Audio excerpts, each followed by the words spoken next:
day. Whew.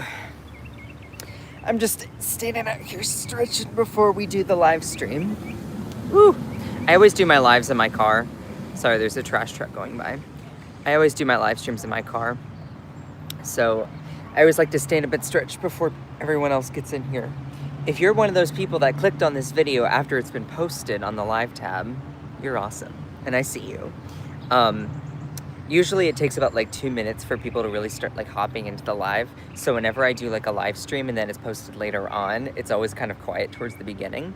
So just hang in there with me for like 2 minutes before you decide that this video might not catch your interest, because this is going to be a good one. Okay, I love all of you. How are we today? Whew. I'm like a stick of butter in a hot pan, okay? I need to spread.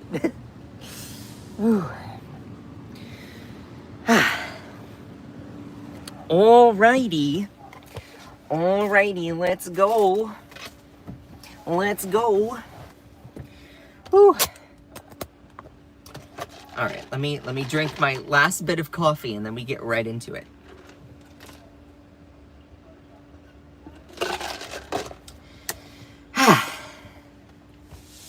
Hello, good morning. Kate, Akicha, Ellie, good morning. Hello. How's everyone doing? All right. So, let me get that situated. All right. Good morning, beautiful people. Oh my gosh, do we have a good live show for you today? So, most of the time when I do my lives, there are going to be several different stories. Well, today I'm going to be highlighting two stories that I want to actually, they have a process. There is a theme to today's show.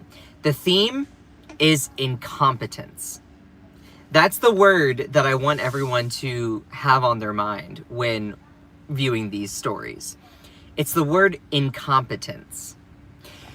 When it came to the Biden administration, a lot of these far right-wing people like to claim, oh, they're a DEI hire. And between the lines, they were basically saying that anyone who was a DEI hire was thereby incompetent. Oh, we want the most competent people. We want the most competent people. Basically, they're trying to claim that like anyone who they deem as a DEI hire is incompetent, and thereby, through that logic, diversity, equity, inclusion, people that are incorporated under the push to make sure that you have a diverse, equitable, and inclusive cabinet, all of a sudden are now deemed incompetent. So, while they're highlighting their racism and their sexism and their homophobia, whatever, I actually want to talk about true incompetence. True incompetence comes when people are hired and they don't know how to do their job. Like Kristi Noem. Kristi Noem is our Secretary of Homeland Security. So, yes, give Scott a thumbs up, like the live. I love all of you. All right, so we're going to get right into it. The theme for today's live is incompetence. The Trump administration seems to have a whole lot of it. And no, I'm not even going to talk about Michael Waltz and Pete Hegseth and the whole Signal Gate, Signal group chat, like absolute risk to national security. I'm not going to talk about any of that, although that could be a fantastic example. I'm starting off with Kristi Noem. For those people who know Kristi Noem, I don't know if it's Noem or Noem. I don't know. I say Kristi Noem, probably anyway. She's the Secretary of Homeland Security. For those people who might need a little refresher, Homeland Security is basically the organization that kind of oversees Customs and Border Patrol. They're the people that manage our borders, stuff like that. So I often call it DHS, and that can be kind of hard to understand because they're like DHS, Department for Health and Safety. No, that's DHHS. Department of Health and Human Services. But anyway, so DHS stands for Department of Homeland Security. Secretary Kristi Noem confidently bombs question about habeas corpus in shocking hearing exchange. Now, you and I are not in the role of being the Secretary of Homeland Security. But don't you think that whoever is in the role of Secretary of Homeland Security should know some of the laws, basic principles in the Constitution, where they are, around how your job functions? Don't you think that would be kind of important? Like, if you're going to become a school principal, don't you need to know about, like, what your school stands for, kind of what you're signing up to, how you need to be patient with kids, and how you need to go about enforcement and behavioral techniques to make sure that you run a well-established school? Like, if you're gonna go into an airport, don't you need to know, like, if you're gonna run an airport, you need to know the business, you need to know the clientele, the customers, you need to be competent, you need to be ready for the job. If you go into hospitality, you have to be able to do anything and just pitch in wherever you can. If you go to a restaurant and if you're working in a restaurant, you have to know all the different positions, right? You have to know, like, how a lot of things function so you can help out where you need to. Kristi Noem doesn't know how to do her job. Pure, raw, basic, and simple. You know why? Because she doesn't even know what habeas corpus is. Now, if you don't know what habeas corpus is, that's fine. You're not the Department of Homeland Security. You're not the Secretary of Homeland Security. But this is where it comes into the people that are in these positions are truly so incompetent. Or they're just dumb. Maybe they're both. So let's get into it here. Department of Homeland Security Secretary Kristi Noem confidently bombs question about habeas corpus in shocking hearing exchange. So let's get into it. This happened yesterday. Senator Maggie Hassan, a Democrat from New Hampshire, grilled Homeland Security Secretary Kristi Noem during a Tuesday Senate hearing over the possibility of President Donald Trump suspending habeas corpus to continue his massive deportations without due process, something his top aide, Stephen Miller, who I have a theory is a vampire, has suggested doing. He's probably not, but it's just funny to think of. So this is how the exchange goes. So, Secretary Noem, what is habeas corpus? Senator Maggie Hassan, the Democrat from New Hampshire, asks, beginning in her line of questioning. Kristi Noem responds, the Department of Homeland Security Secretary responds, well, habeas corpus is a constitutional right that the president has to be able to remove people from this country and suspend their right to, and then Maggie Hassan jumps in and is like, no, wrong, that's incorrect. And guess what? It is. She's like, let me stop you, ma'am. Let me stop you, man. Habeas corpus, and she's like, excuse me, that's incorrect. Hassan declared as Noem insisted. President Lincoln used it. We'll get to that in a second. Now she's like, excuse me, ma'am, habeas corpus is the legal principle that requires the government to provide a public reason for detaining and imprisoning people. So I wrote down here, basically, if you're arrested or detained, there has to be a reason. If you are out in public, whether you're an American citizen, you're a non-citizen, or you are an undocumented immigrant, a legal non-resident, doesn't matter. Everyone within the borders of the United States has to, if they are arrested or detained, there has to be a reason that the police do so. That's the idea of habeas corpus. You can't just have. There are countries around the world where if the king or a ruler or some leader of some kind wants to arrest someone, they can arrest someone without question. Well, part of the foundational elements of democracy, foundational element to our country, this great experiment of America, is relying on the fact that if you are arrested, you have a right to be told what you're being arrested for. Or if you are being detained, you have a right to know what you're being detained for. You can't just be like, I don't like you, I'm just going to lock you up. So if you arrest someone, there has to be a reason. If you pull someone over, there has to be a reason. That's how it works in theory. So the idea of habeas corpus is this legal principle that allows, that says that if you are detained or if you are imprisoned, the government has to provide a reason for doing so. They can't just decide, I don't like people with blue hair, lock them up. It's not how that works. So that's what habeas corpus is, broadly speaking. So you can find some of the elements of habeas corpus if you want to learn more about it. It's in the U.S. Constitution in Article 1, Section 9, Clause 2. And there have been cases throughout history, in American history, about using habeas corpus. Can it be suspended? All of that. We'll actually get there in a second. But it says here, the U.S. Constitution habeas corpus suspension clause. So if you want to suspend it, the clause that talks about it is in Article 1, Section 9, Clause 2, which limits Congress's power to suspend the writ of habeas corpus.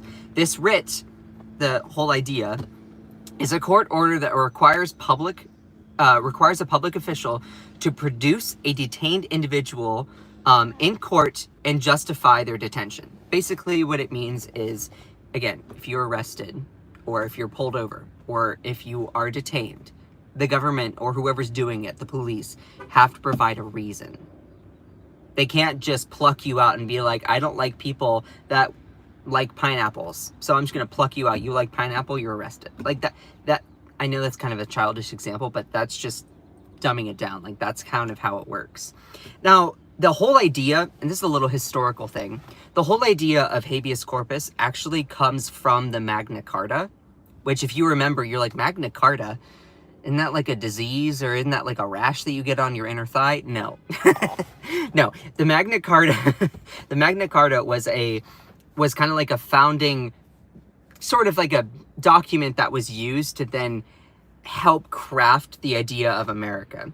The Magna Carta was initially written back in like England, the UK. Basically, it expanded the idea of having this around habeas corpus, where like you cannot be questioned without having a reason. So I'm not the biggest historical scholar, but the preconditions for the idea of habeas corpus comes from this document, the Magna Carta, which helped inspired the Declaration of Independence, helped inspire the Constitution, which is what we use for our governing documents. So this clause protects the right of natural liberty and limits the executive authority to detain people without judicial review. And going further on habeas corpus here, basically it's a legal action used to challenge the legality of detention. It requires that a person be brought before a judge to determine if their imprisonment is lawful. So you also hear habeas corpus. It's very similar to due process. Due process is basically the process in which habeas corpus goes through. So, like, if I am in my car and I'm driving down the road and a cop pulls me over, if I'm just minding my own business and the cop pulls me over, it's like, okay, well, and they want to arrest me. It's like, well, what are you arresting me for? They can't just say, well, I don't like you. They have to provide a reason. Then due process is when you go in front of a judge to see if that reasoning, if that being pulled over in that way was justified, if it was lawful, or if it was an overreach of power. That's what is due process. Due process is when you have your day in court. You have your day to clear your name. You have the opportunity to present your case.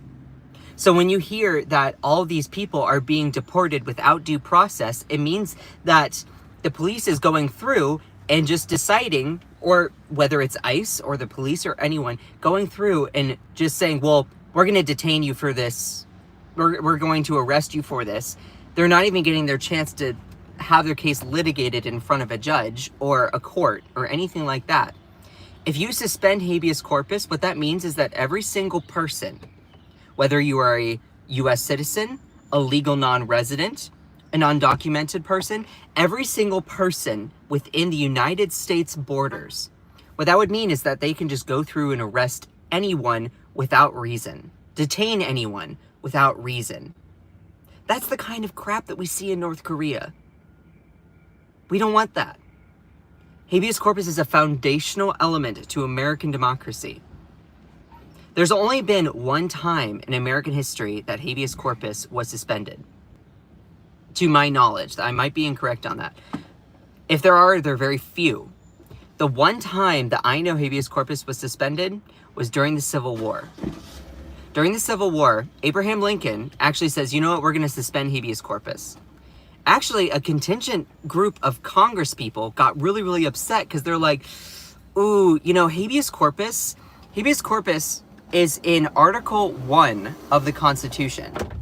Habeas corpus is in Article 1. You remember how I pointed out here that it's in Article 1, Section 9, Clause 2? Well, guess what? Article 1 of the Constitution, if you didn't happen to know, Article 1, going back to your civics class, talks all about the legislative branch. It talks about the powers that the legislative branch has, like your Congress, your House of Representatives, your Senator, all of that. So if you're talking about habeas corpus, that's a power of the Congress. So when President Lincoln decided, oh, I'm going to suspend habeas corpus, Congress is like, that's not for you to do. We're not necessarily opposed to you doing it, but you need to get our permission first. So Lincoln ended up saying, hey, I'm going to suspend habeas corpus. But then a contingent of lawmakers were like, you have to get our permission first. And so they were like, okay, you kind of jumped the gun there. We'll give you permission to do it. So there was like a little bit of a legal battle with all of that. That all being said, habeas corpus is a foundational element to the idea of democracy. Going back to Senator Maggie Hassan and Kristi Noem, the exchange, again, went like this. So, Secretary Noem, what is habeas corpus? Kristi Noem, the Secretary of Homeland Security, says, well, habeas corpus is a constitutional right that the president has to be able to remove people from this country. No. Objectively, that is not what the definition of habeas corpus is, as we just pointed out. Objectively, no. No, that's not what it is, okay? And she then goes through, Senator Maggie Hassan says, look, if it's not for habeas corpus, the government could simply arrest people, including American citizens, and hold them indefinitely for no reason. Habeas corpus is the foundational right that separates free societies, like America, from police states, like North Korea. As senator from the live free or die state, this matters a lot to me and my constituents. So Secretary Noem, do you support the core protection that habeas corpus provides? That the government must provide a public reason in order to detain and imprison someone. And that's a really, really key thing here. Senator Maggie Hassan, who I'm not the biggest fan of, she's a Democrat from New Hampshire. The whole thing behind New Hampshire is they are the live free or die state. So if you are going to be a constituent there, it's you have to support that kind of stuff. But I think it's really cool that she plugged that in here, and it's look, this is really important to my constituents, because you can't just pull someone over. You can't just arrest or detain someone unless you have a reason. And look, to all the people who are oh, this is good because it's going after undocumented people. I hear you. But think about what you're asking here. You're asking to suspend the idea that you can be arrested or detained without reason. That also means that you could be the next victim. It doesn't matter your race, your sex, your party affiliation. This is a bad idea to say that any sort of law enforcement group, ICE, or the police, can just go through and arrest someone without rhyme or reason. Put the shoe on the other foot. Put the shoe on the other foot. How would you feel if under a Democratic administration that they said, you know what, we're just going to get rid of habeas corpus? That's a bad idea. That's awful. Because then the Democratic Party can determine who they think is a bad actor or not and just go through and prosecute them without even trying to go in front of a judge. That's not how that works. That's not how that works. That's a bad process. If you had an advisor to the President Biden say hey, I think we should suspend habeas corpus, it's a bad idea. Not okay. And if they ever did that, I would call it out. I don't recall them ever doing that. So just throwing that all out there. Also, I don't see your comments, so if they're unhinged, yeah, you're not getting my attention. That all being said, the idea of suspending habeas corpus is a really bad idea. It literally goes against the foundational freedoms that this country fought for. Now, in the Constitution, they have a suspension clause.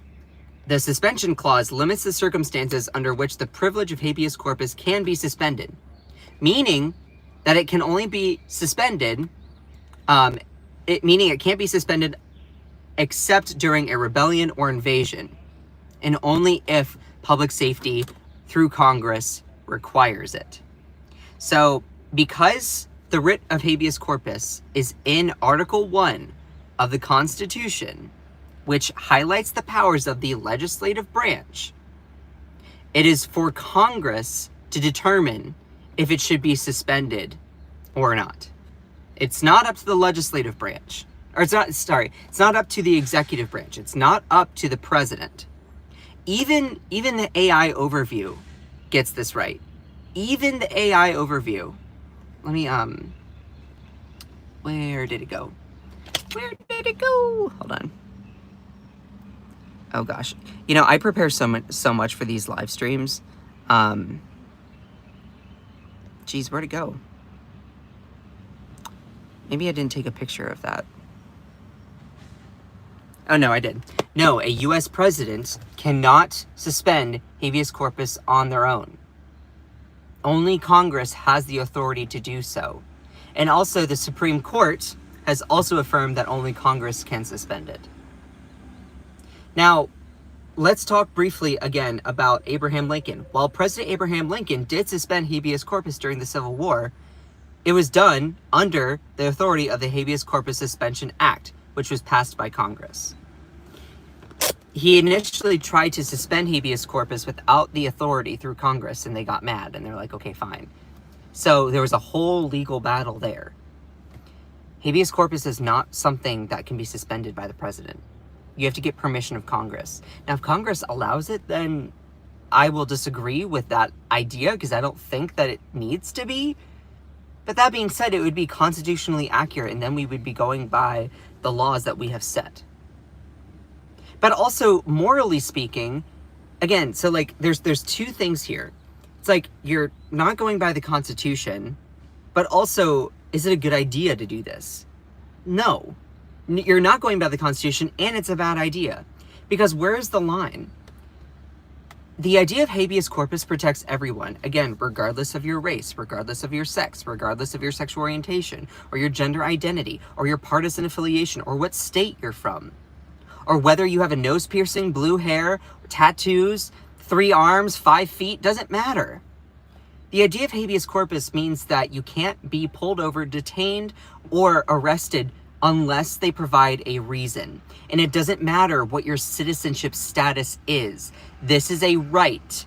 The right to habeas corpus applies to every single person within the borders of the United States, regardless of their identity or status. So if you repeal that idea, then you are literally painting yourself as a victim. You are literally putting a target on your back. Because what that means is that the government, let's say that the Democrats, let's say they suspend habeas corpus, and then all of a sudden in 2026, there's a huge blue wave, which that would be amazing. And all of a sudden, those Democrats, the leadership decides to go through and just start arresting every single registered Republican. No rhyme or reason, be like, I don't like that you're a registered Republican. Well, I guess they would, if you suspend the right to habeas corpus and you get rid of due process, then you have no protections. Now, call me crazy. I'm not a Republican. I can't stand MAGA. But like, that's not something that you would deserve at all. That would go against your rights as a U.S. citizen.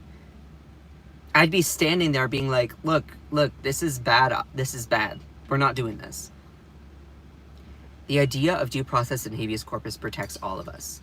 We cannot allow it to then, oh, well, I don't like this group of people or this group of people, so I'm going to apply it differently. You cannot discriminate. You cannot discriminate. Be like, oh, well, I don't like this group, so they're not going to get the privileges of this thing. No. The laws of the Constitution, the privileges and the freedoms extend to everyone, regardless of citizenship status. Regardless of citizenship status. And I wanna point this out, and I'm gonna have to at least go here probably in about 15 minutes. I wanted to say again, no person. It says no person. And this is the 5th Amendment of the Constitution. It says no person shall be deprived of life, liberty, or pursuit of happiness or property without the due process of law. No person. And in the 14th Amendment, going further, even in the 14th Amendment, it says that due process is expanded to every single person, not citizen, person. So for Secretary Noem to not know what habeas corpus is massive incompetence. Again, that's the word that I want to make sure that is on your mind, because incompetence, that's what this is. And to really further highlight the incompetence here, let me where'd it go? Where did it go? Hold on. During this exchange, it was also like Senator Kim of New Jersey, I think he's a newer senator, asked, "Can you confirm that you understand any suspension of habeas corpus requires an act of Congress?" Noem says President Lincoln executed habeas corpus in the past with a retroactive action of Congress. Kim says, "Do you know what section of the Constitution the suspension clause of habeas corpus is in?" Noem says, "I do not." "Do you know which article it is in?" "I do not, sir." How are you the leader of the Secretary of Homeland Security, when you don't even know where in the Constitution, the document which literally outlines your powers, what you can do and cannot do in your position? How do you not know where this absolutely fundamental freedom is? Now, for you and me, we're ordinary. I'm not going to say we're ordinary. I think we're extraordinary. But we are just citizens. We are not the department. We are not the Secretary of Homeland Security. So if you don't know what habeas corpus is, that's fine. Many people in here just are working class folks that go to their job, do their thing. They're not trying to become the Secretary of Homeland Security. If you are the Secretary of Homeland Security, you should know the laws in which you have to follow. Like, you and I are not running for that position. We're not trying to get that position. But anyone who is in that position should know this stuff. And a lot of people are also saying this kind of stuff on Twitter. It's like, habeas corpus was introduced before the Magna Carta in UK, by the way. Just, there you go. You think she'd at least Google trending terms that apply to her administration, right? Yeah, no, 100%. 100%. She could use some courses in constitutional law. This is one of your leaders' Republicans. She doesn't even know what habeas corpus is. Isn't this the person in charge of protecting our border? Doesn't understand the protections we have under our Constitution. Her literal definition was, it's a rule that the president has the ability to suspend, and yet she made it through the confirmation of the Senate. And that's the thing. These people should never have been confirmed by Democrats anyway. Like, really. And this person responded. Kristi Noem, "It's like a box of chocolates. They'll both kill your dog." For those people who are like, wait, what? It's a well-known thing that Kristi Noem actually killed her own dog. I don't know why. It's just awful. She wrote about it in her book, and she'll talk about it publicly. She's like, "Yeah, I shot my own dog." Like, that's just so crazy. But then also, for those people who might not know, chocolate, of course, is dangerous to dogs. That's toxic. So, yeah. But that's what I wanted to highlight, especially within the level of incompetence. The fact that the Secretary of Homeland Security doesn't even know the basic law, the basic government provisions in which you go about your job, that is a huge risk to national security. It doesn't matter if you're an American citizen or legal non-resident. The fact that the person in charge of enforcing our borders doesn't even realize that doesn't even know or see or recognize or think to even care about knowing the provision in which you go and operate. Like, either she does know and she doesn't care, or she truly doesn't know and is just truly incompetent. Or maybe it's a mixture of both. Put the shoe on the other foot. If this was a Biden department secretary, if this was, I believe the Secretary of Homeland Security under Biden was Secretary Mayorkas. If someone asked him, what is habeas corpus, and he didn't have an answer, don't you think that would be absolutely absurd? Don't you think that would be absolutely absurd? It's not about party. See, that's the thing that people can't get. These MAGA people always try to put it, oh, it's us versus them. No, this is about incompetence versus just reality. This is also about people being able to do their jobs and like protect us, and government working for people, and people who are in those positions trying to exploit it for some other sort of power or agenda. This is not always a red versus blue issue. It is the right and the wrong. It is the corrupt versus advocating for the little guy. That's always what it is. But almost like a good chunk, especially under the Trump administration, a good chunk of it always seems to be that it's the Republicans being on the bad side. What does that tell you? Just saying. Give me a second. I just need to look at a notification real quick. Hold on.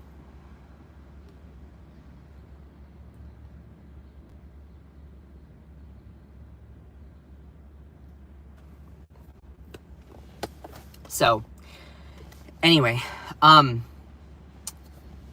on, just give me a second. I need to pause the live really quickly. I'll be right back. Hold on. Is there a way for me to pause the live stream? Pause the live stream.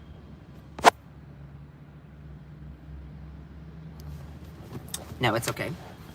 I do have to go here, so I appreciate every single one of you. Y'all are awesome.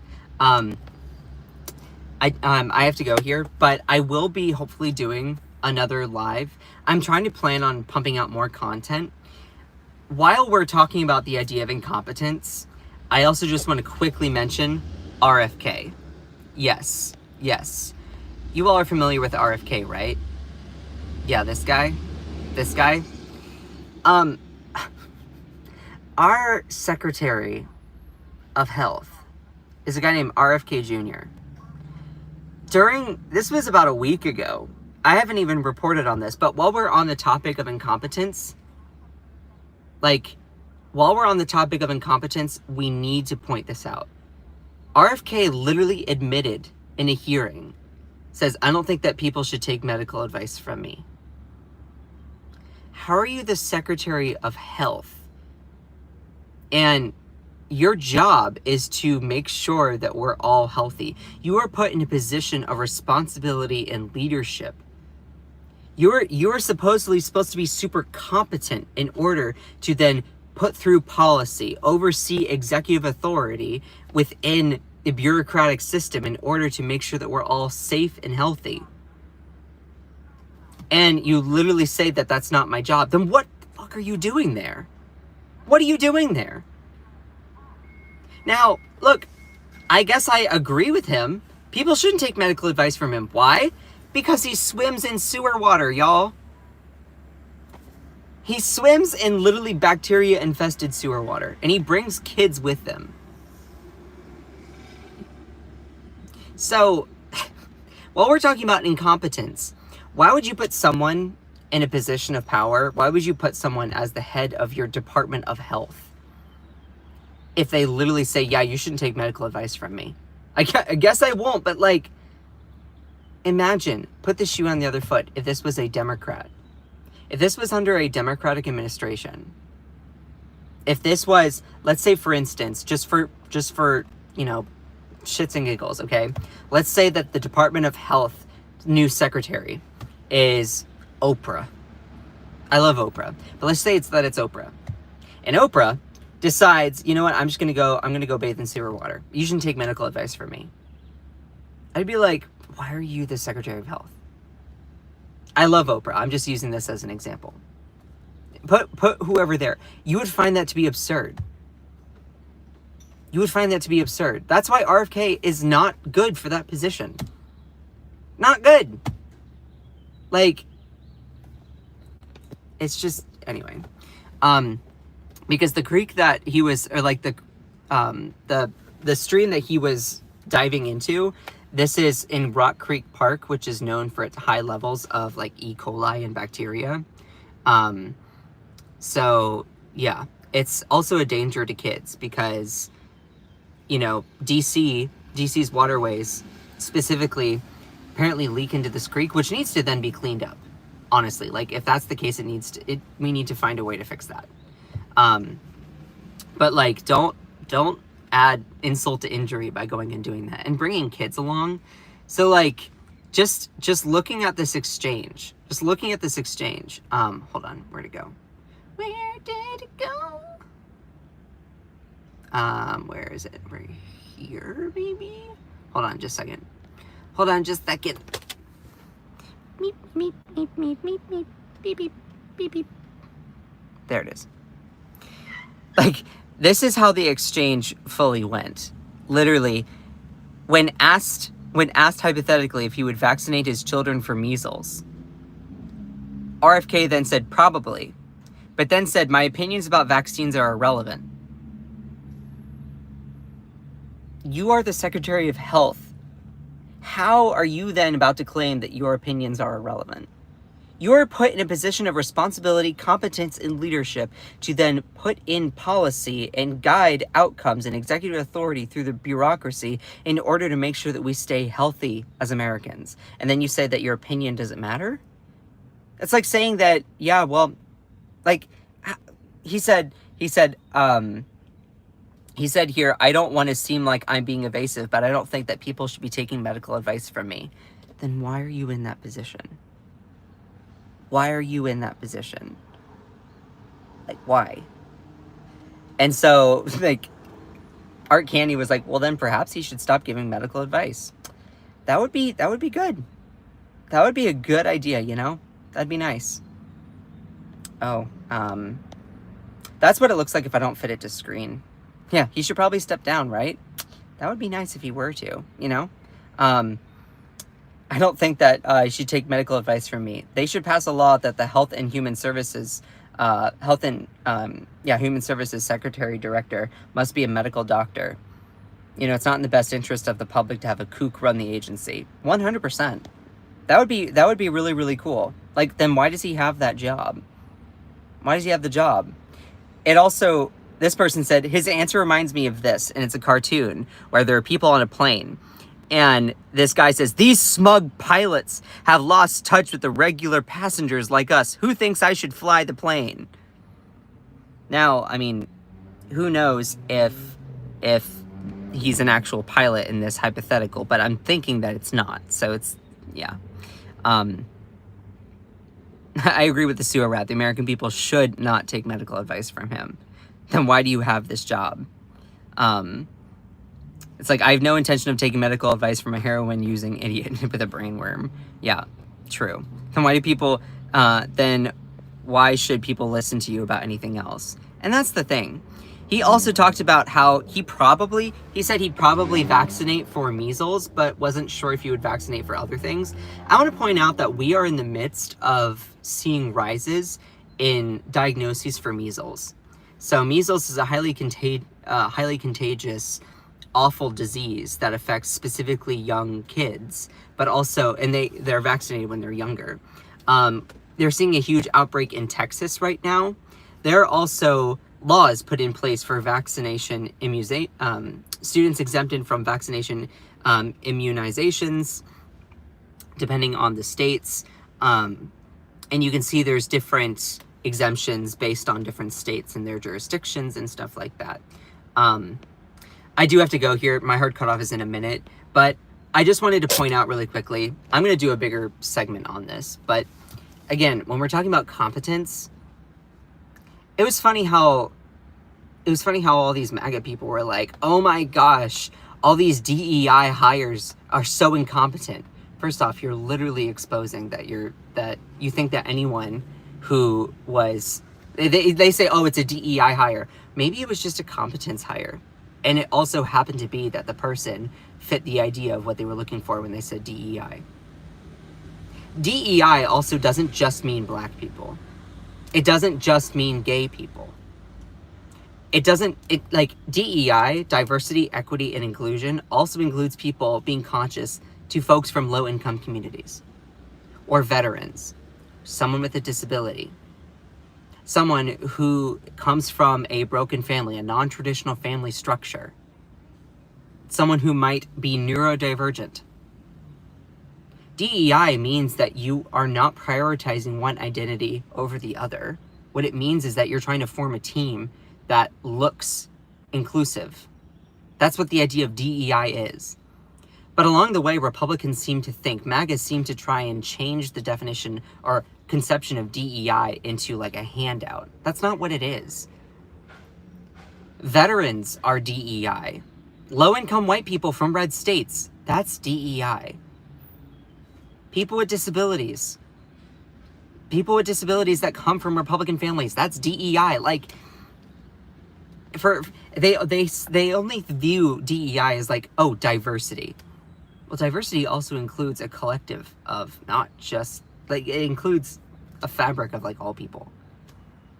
So, and you're like, oh, well, you're focusing so much in DEI, you don't find competent people. These are the competent people you found? A health secretary that bathes in sewage water? A Homeland Security secretary who doesn't even know the governing laws around what her department actually does? So, anyway, I have to skedaddle here. I appreciate every single one of you. Y'all are awesome. Shout out to my amazing moderators. Y'all are awesome. Incredible. So, MF Hendo, C-Bar, Cantisa, I love all of you. Cherie, Akicha, Kate, Jenny, I love all of you. Joanna Tech, Ellie, I could not do any of this without y'all. I love you all so much. Cat Mommy, you're incredible. Let's see, am I missing? Ilisa, I love you, Ilisa.